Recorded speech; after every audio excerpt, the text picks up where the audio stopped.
subhuman. Except they still live like animals. How horrible. That's my kid up there!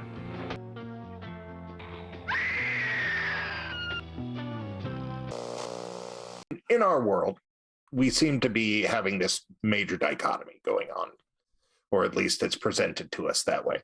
And in the UFO community, that seems to be the case too. People seem to find somewhere to argue about it. So in the UFO community, you got these nuts and bolts guys, and then you got these sort of spiritual, more metaphysical ideas coming in, and they're kind of butting heads at these conferences and stuff. Is that starting to happen in the Bigfoot community? Do you get the old guard like sitting there going like, you young kids and your elementals? Right. Yeah. Yeah.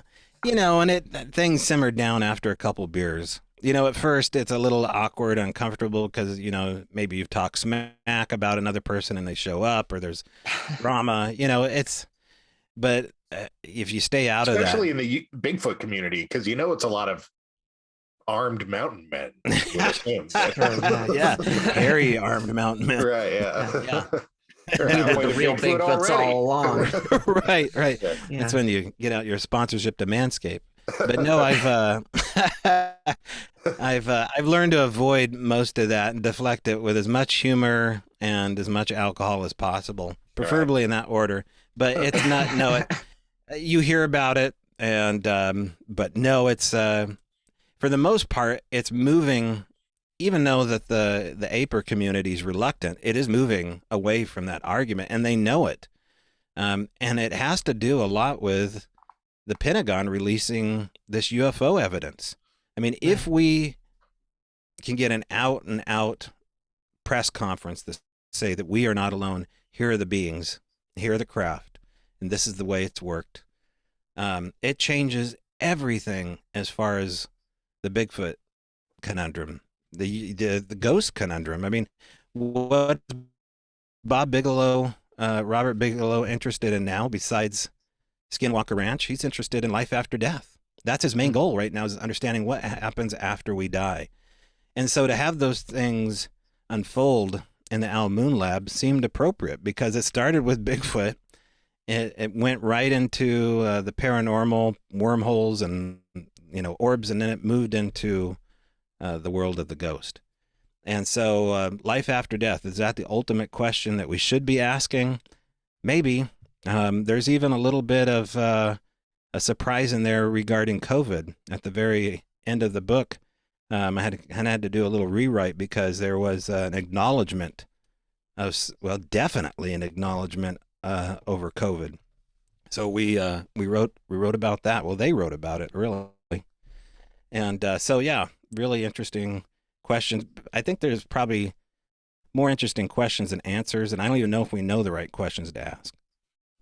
Yeah, well, you know, I think a lot of the time we hear these things and we start to go like, oh, whatever, you know, now they're throwing in UFOs and stuff. But, you know, you can't understand an animal unless you understand what it eats. And so now you got to understand the plant. And you can't understand the plant unless you get the dirt in the air and so on and so forth. So, you know, I don't think it's all that shocking that maybe mysteries would be tied together in a way that even just by a filament, you know, just even by a really narrow tie, you know. Okay, so where's the best place for people to find out more about you?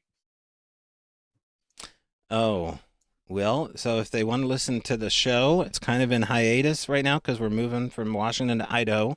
And that's going to be about a 4-month operation.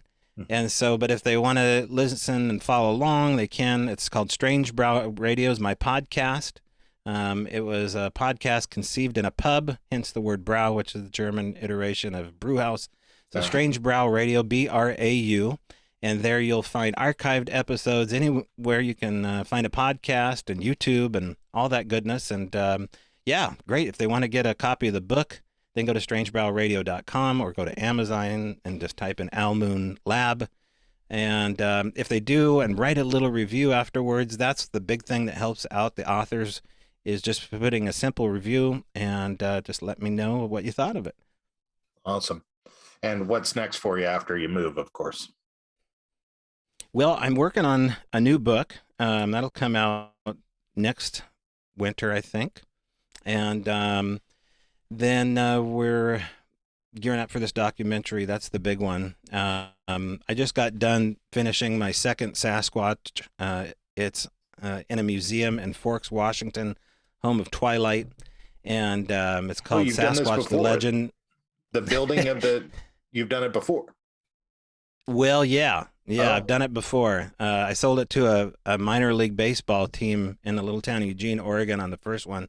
And so this new one is, you can go see it if you're ever in Forks. Not too many people go to Forks, but if you're ever in Forks, there is an outstanding museum and gift shop called Sasquatch the Legend right off Highway 101, the last town before you hit the Pacific Ocean.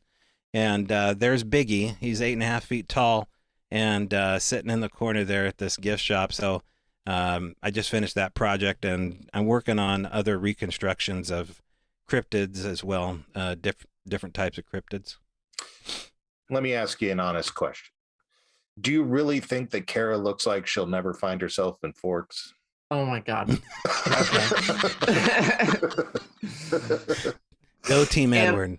She'll find herself in Forks. I have been to Forks. I will have you know, I was in Forks years before the books came out. Whatever. I was so into it. True. I was there before it happened. No, because my grandparents live up there. It's the whole thing. Okay, well, if you're ever there, Kara, yeah. Now you have a home. Oh my God, just gonna roast me before we close out this episode. All right, Toby, thank you very much for being on the show. You've been listening to Tobe Johnson here on Radio Wasteland. We've been talking about his book, The Owl Moon Lab, a Paranormal Experiment. You can find that on his website or on Amazon, just like everything else in the world. And if you need any of those links, come to our website, radiowasteland.us. Thank you very much, Toby, for being on the show. All right. Nice to meet everybody. All right. See you. Thank you. Bye. Gonna have to camp out alone. No, you won't, Pluto. It looks like you're gonna have company after all. What? She must think you're a Bigfoot too, Pluto. Hey, Popeye, you gotta tell her I'm not a Bigfoot.